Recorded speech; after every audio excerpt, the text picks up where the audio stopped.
श्रीमद् भागवत महापुराण षष्ठ स्कंद 18वां अध्याय। इस अध्याय के अंतर्गत आज आप सुनेंगे अदिति और दिति की संतानों की तथा मरुदगण की उत्पत्ति का वर्णन। श्री सुखदेव जी कहते हैं, हे परीक्षित, सविता की पत्नी प्रश्नि के गर्भ से 8 संतानें हुई। सावित्री, व्याहृति, त्रयी, अग्निहोत्र, पशु, सोम, चातुर्मास्य और पंच महायज्ञ। भग की पत्नी सिद्धि ने महिमा, विभु और प्रभु ये 3 पुत्र और आशीष नाम की एक कन्या उत्पन्न की। यह कन्या बड़ी सुंदरी और सदाचारिणी थी। धाता की 4 पत्नियां थी, कुहू, सिनीवाली, राका और अनुमति। इससे क्रमशः सायं, दर्श, प्रातः और पूर्णमास ये 4 पुत्र हुए। धाता के छोटे भाई का नाम था विधाता, उसकी पत्नी क्रिया थी। उससे पुरीष्य नाम के 5 अग्नियों की उत्पत्ति हुई। वरुण जी की पत्नी का नाम चर्षणी था। उससे भृगुजी ने पुनः जन्म ग्रहण किया। इसके पहले वे ब्राह्मण के पुत्र थे। महायोगी वाल्मीकि जी भी वरुण के पुत्र थे। वाल्मीकि से पैदा होने के कारण ही उनका नाम वाल्मीकि पड़ गया। उर्वशी को देख करके मित्र और वरुण दोनों का वीर्य स्खलित हो गया था। उसे उन लोगों ने घड़े में रख लिया। उसी से मुनिवर अगस्त और वशिष्ठ जी का जन्म हुआ। मित्र की पत्नी थी रेवती। उसके 3 पुत्र थे, उत्सर्ग, अरिष्ट और पिप्पल। प्रिय परीक्षित, देवराज इंद्र की पत्नी थी पुलोमन नंदनी, सची। उससे हमने सुना है उन्होंने 3 पुत्र उत्पन्न किए, जयंत, ऋषभ और मीडवान। स्वयं भगवान विष्णु ही माया से विमान के रूप में अवतीर्ण हुए थे। उन्होंने 3 पग पृथ्वी मांग करके तीनों लोक नाप दिए थे। उनकी पत्नी का नाम था कीर्ति। उससे बृहच्छोक नाम का पुत्र हुआ। उसके सौरभ आदि कई संतानें हुई।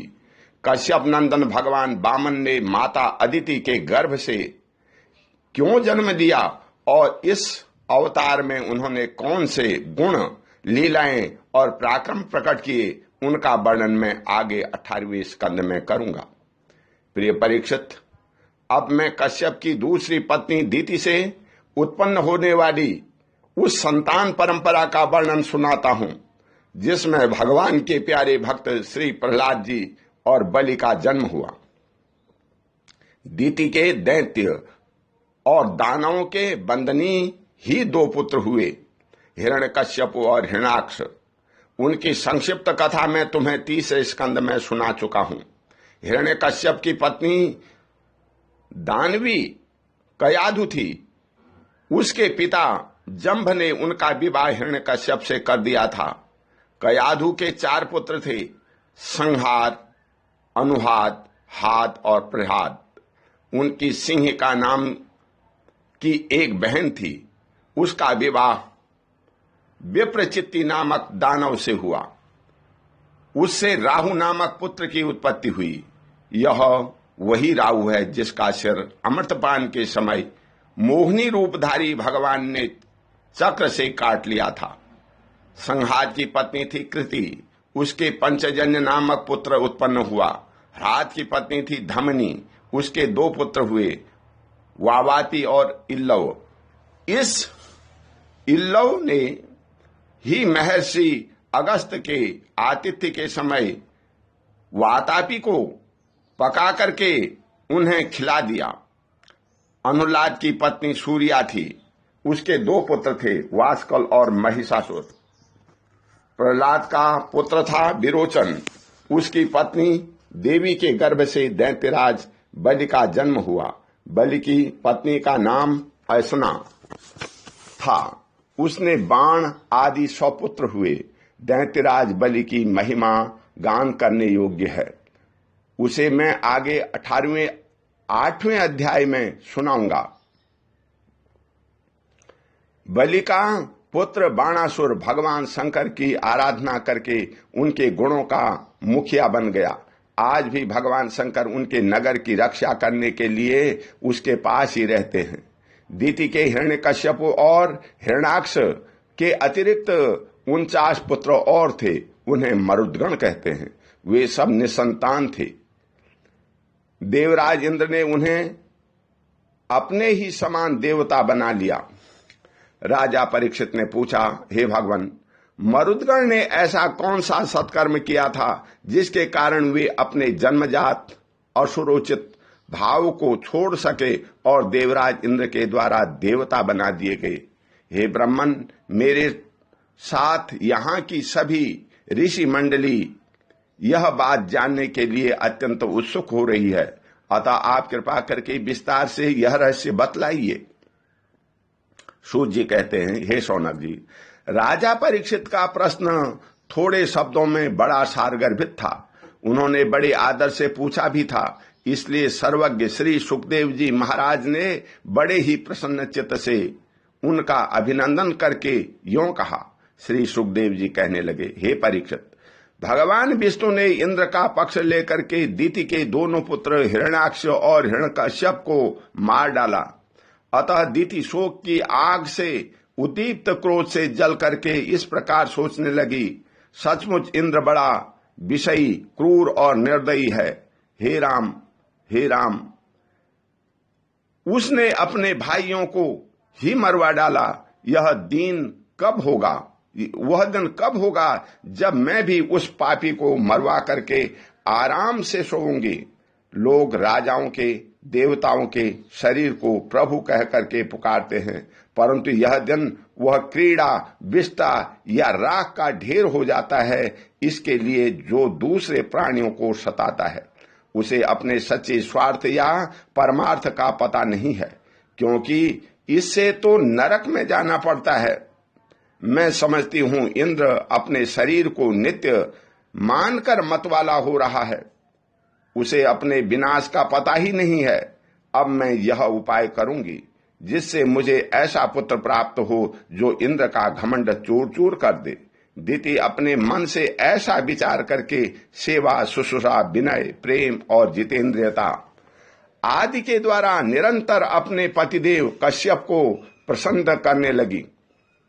वह अपने पतिदेव के हृदय का एक एक भाव जानती रहती थी और परम प्रेम भाव, मनोहर एवं मधुर भाषण तथा मुस्कान भरी तिरछी चितवन से उसका मन अपनी ओर आकर्षित करती रहती थी।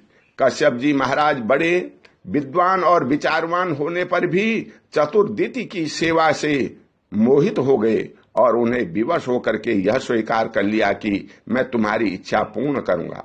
स्त्रियों के संबंध में यह कोई आश्चर्य की बात नहीं है। सृष्टि के प्रभात में ब्रह्मा जी ने देखा कि सभी जीव असंग हो गए हैं, तब उन्होंने अपने आधे शरीर से स्त्रियों की रचना की और स्त्रियों के पुरुषों की मति अपनी ओर आकर्षित कर ली। हाँ तो भैया, मैं कह रहा था कि दिति ने भगवान कश्यप की बड़ी सेवा की, इससे वे उस पर बहुत ही प्रसन्न हुए। उन्होंने दिति का अभिनंदन करते हुए उससे मुस्कुराकर कहा। कश्यप जी ने कहा, अनिद्य सुंदरी प्रिय, मैं तुम पर प्रसन्न हूं, तुम्हारी जो इच्छा हो मुझसे मांग लो। पति के प्रसन्न हो जाने पर पत्नी के लिए लोक या परलोक में कौन सी अभीष्ट वस्तु दुर्लभ है। शास्त्रों में यह बात स्पष्ट कही गई है कि पति ही स्त्रियों का परमाराध्य इष्ट देव है।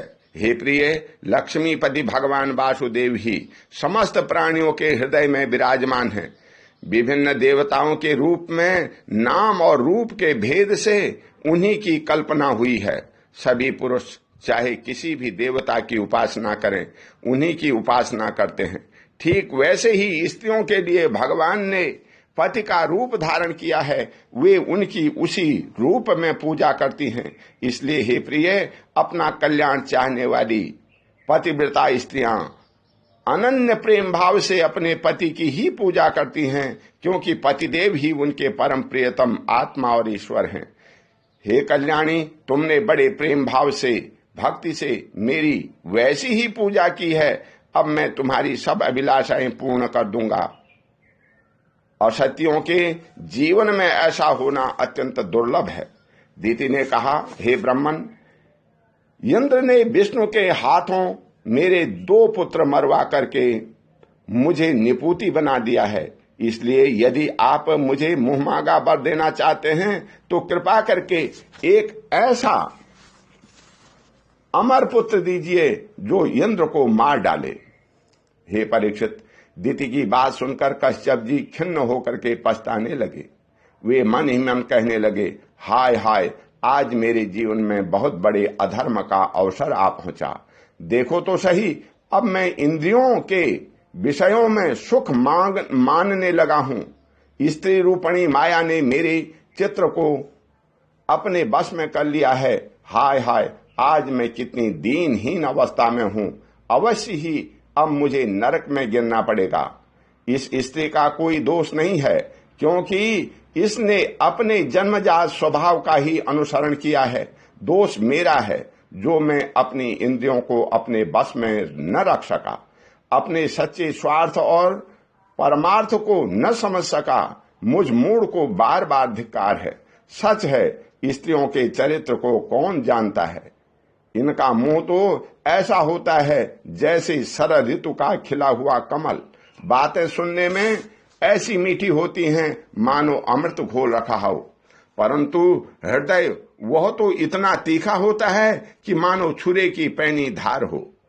इसमें संदेह नहीं कि स्त्रियां अपनी लालसाओं की कठपुतली होती हैं। सच पूछो तो वे किसी से प्यार नहीं करती। स्वार्थ बस वे अपने पति, पुत्र और भाई तक को मार डालती हैं, वो या मरवा डालती हैं। अब तो मैं कह सकता हूं कि जो तुम मांगोगी दूंगा। मेरी बात झूठी नहीं होनी चाहिए, परंतु इंद्र भी वध करने योग्य नहीं है। अच्छा, अब इस विषय में मैं यह युक्ति कहता हूं। प्रिय परीक्षित, सर्वसमर्थ कश्यप जी ने इस प्रकार मन ही मन अपनी भर्त्सना करके दोनों बात बनाने का उपाय सोचा और फिर तनिक रुष्ट होकर के दिति से कहा। कश्यप जी बोले, हे कल्याणी, यदि तुम मेरे बताए हुए व्रत का 1 वर्ष तक विधि पूर्वक पालन करोगी तो तुम्हें इंद्र को मारने वाला पुत्र प्राप्त होगा, परंतु यदि किसी प्रकार नियमों में त्रुटि हो गई तो वह देवताओं का मित्र बन जाएगा। दिति ने कहा, हे ब्राह्मण, मैं उस व्रत का पालन करूंगी। आप बतलाइए कि मुझे क्या क्या करना चाहिए, कौन कौन से काम छोड़ देने चाहिए और कौन से काम ऐसे हैं जिससे व्रत भंग नहीं होता।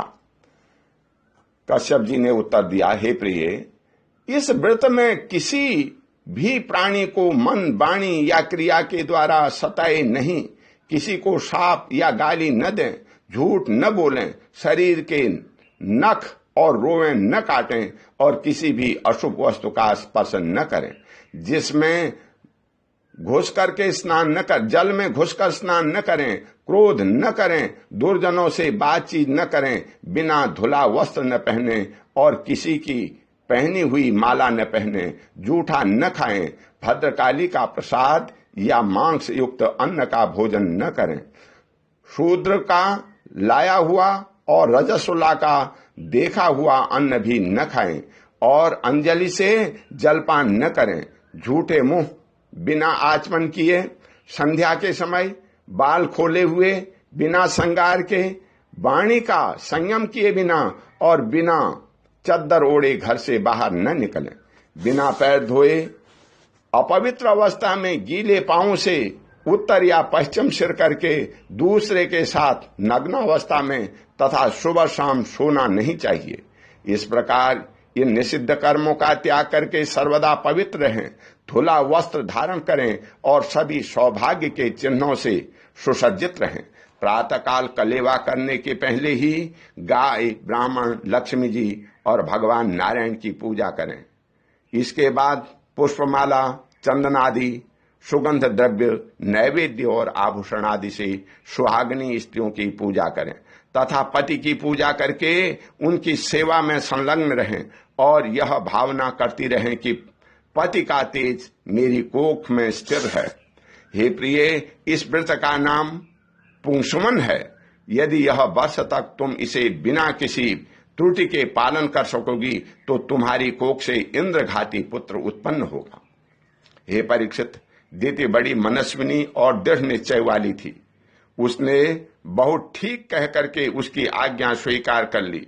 अब दिति अपनी कोख में भगवान कश्यप का वीर्य और जीवन में उनका बतलाया हुआ व्रत धारण करके अनायासी नियमों का पालन करने लगी। फिर हे परीक्षित, देवराज इंद्र अपनी मौसी दिति का अभिप्राय जान बड़ी बुद्धिमता से अपना वेश बदलकर दिति के आश्रम पर आए और उनकी सेवा करने लगे। वे दिति के दिए प्रतिदिन समय समय पर वन के फूल, फल, कंदमूल, समिधा, पुष्प, पत्ते, दूब, मिट्टी और जल ला करके उसकी सेवा में समर्पित करते।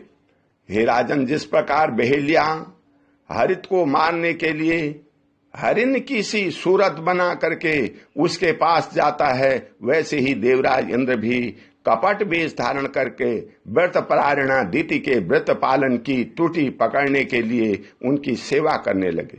सर्वदा पैनी दृष्टि रखने पर भी उन्हें उसके व्रत में किसी प्रकार की त्रुटि न मिली और वे पूर्ववत उनकी सेवा टहल में लगे रहे। अब तो इंद्र को बड़ी चिंता हुई। वे सोचने लगे, मैं ऐसा कौन सा उपाय करूं जिससे मेरा कल्याण हो। दिति व्रत के नियमों का पालन करते करते बहुत दुर्बल हो गई थी। विधाता ने भी उसे मोह में डाल दिया। इसलिए एक दिन संध्या के समय झूठे मुंह बिना आचमन किए और बिना पैर धोए ही वह सो गई। योगेश्वर इंद्र ने देखा कि यह अच्छा अवसर हाथ लगा। वे योग बल से झटपट सोई हुई दिति के गर्भ में प्रवेश कर गए। उन्होंने वहां जाकर के सोने के समान चमकते हुए गर्भ के वज्र के द्वारा 7 टुकड़े कर दिए। जब वह गर्भ रोने लगा तब उन्होंने मत्रो मत्रो यह कह करके 7 टुकड़ों से एक एक के और भी 7 टुकड़े कर दिए। हे राजन, जब इंद्र उनके टुकड़े टुकड़े करने लगे तब उन सबों ने हाथ जोड़ करके इंद्र से कहा, हे देवराज, तुम हमें क्यों मार रहे हो? हम तो तुम्हारे भाई मरुदगण हैं। तब इंद्र ने अपने भावी अनन्य प्रेमी पार्षद मरुदगण से कहा, अच्छी बात है, तुम लोग मेरे भाई हो, अब मत डरो। हे परीक्षित, जैसे अश्वत्थामा के ब्रह्मास्त्र से तुम्हारा कुछ भी अनिष्ट नहीं हुआ, वैसे भी भगवान श्री हरि की कृपा से दिति का यह गर्भ वज्र के द्वारा टुकड़े टुकड़े होने पर भी मरा नहीं। इनसे तनिक भी आश्चर्य की बात नहीं है, क्योंकि जो मनुष्य एक बार भी आदि पुरुष भगवान नारायण की आराधना कर लेता है वह उनकी समानता प्राप्त कर लेता है।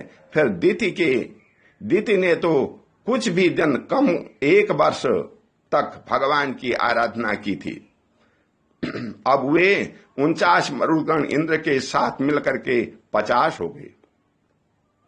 इंद्र ने भी सौतेली माता के पुत्रों के साथ शत्रुभाव न रख करके उन्हें सोमपाई देवता बना दिया। जब दिति की आंख खुली तब उसने देखा कि उसके अग्नि के समान तेजस्वी 49 बालक इंद्र के साथ हैं। इससे सुंदर स्वभाव वाली दिति को बड़ी प्रसन्नता हुई। उसने इंद्र को संबोधित करते हुए कहा, बेटा, मैं इस इच्छा से इस अत्यंत कठिन व्रत का पालन कर रही थी कि तुम अदिति के पुत्रों को भयभीत करने वाला पुत्र उत्पन्न हो। मैंने केवल एक ही पुत्र के लिए संकल्प किया था, फिर ये 49 पुत्र कैसे हो गए? बेटा इंद्र, यदि तुम्हें इसका रहस्य मालूम हो तो सच सच मुझे बतला दो, झूठ न बोलना। इंद्र ने कहा, हे माता, मुझे इस बात का पता चल गया था कि तुम किस उद्देश्य से व्रत कर रही हो, इसीलिए अपना स्वार्थ सिद्ध करने के उद्देश्य से मैं स्वर्ग छोड़ करके तुम्हारे पास आया। मेरे मन में तनिक भी धर्म भावना नहीं थी। इसी से तुम्हारे व्रत में त्रुटि होते ही मैंने उस गर्भ के टुकड़े टुकड़े कर दिए। पहले मैंने उसके 7 टुकड़े किए थे, तब वे 7 टुकड़े 7 बालक बन गए। इसके बाद मैंने फिर एक एक के 7 टुकड़े कर दिए, तब भी वे न मरे बल्कि 49 हो गए। यह परम आश्चर्यमयी घटना देखकर मैंने ऐसा निश्चय किया कि परम पुरुष भगवान की उपासना की यह कोई स्वाभाविक सिद्धि है। जो लोग निष्काम भाव से भगवान की आराधना करते हैं और दूसरी वस्तुओं की तो बात ही क्या, मोक्ष की भी इच्छा नहीं करते, वे ही अपने स्वार्थ और परमार्थ में निपुण हैं। भगवान जगदीश्वर सबके आराध्य देव और अपने आत्मा ही हैं। वे प्रसन्न होकर के अपने आप तक का दान कर देते हैं। भला ऐसा कौन बुद्धिमान है जो उनकी आराधना करके विषय भोगों का वरदान मांगे। हे माता जी, ये विषय भोग तो नरक के भी मिल सकते हैं। मेरी स्नेहमयी जननी, तुम सब प्रकार मेरी पूज्या हो। मैंने मूर्खता बस बड़ी दुष्टता का काम किया है। तुम मेरे अपराध को क्षमा कर दो। यह बड़े सौभाग्य की बात है कि तुम्हारा गर्भ खंड खंड हो जाने से एक प्रकार मर जाने पर भी फिर से जीवित हो गया। श्री सुखदेव जी कहते हैं, हे परीक्षित, दीति देवराज इंद्र के शुद्ध भाव से संतुष्ट हो गई। उसने आज्ञा देकर देवराज इंद्र ने मरुदगणों के साथ उसे नमस्कार किया और स्वर्ग में चले गए। हे राजन, यह मरुदगण का जन्म बड़ा ही मंगलमय है। इसके विषय में तुमने मुझसे जो प्रश्न किया था उसका उत्तर समग्र रूप से मैंने तुम्हें दे दिया। अब तुम और क्या सुनना चाहते हो। ओम शांति। बोल श्री कृष्ण भगवान की जय।